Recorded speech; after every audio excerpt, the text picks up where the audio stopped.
The month of March in the Air Force is a time for growing mustaches. But why do airmen decide to grow, in some opinions, unsightly facial hair? They do it to honor three-time ace former Brigadier General Robin Olds, who was a fighter pilot in Vietnam. And out of protest, really, with all the handcuffs that were being put upon the aviators at the time, he grew a mustache out of regulations. And he's very famous for when he came back as a war hero from Vietnam and came into the Pentagon, the Chief of Staff of the Air Force.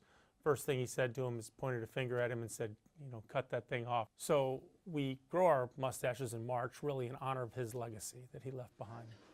Airmen aren't the only service members growing mustaches, and in fact the U.S. isn't the only military honoring General Olds. I already knew that the U.S. Air Force Chief of Staff, General Mark Welsh, just announced that he's going to ask global participation for the mustache march. And also, I read and I heard about retired Brigadier General Robin Olds. So knowing him, the bulletproof mustache, you know, who wouldn't like to try it as a fighter pilot?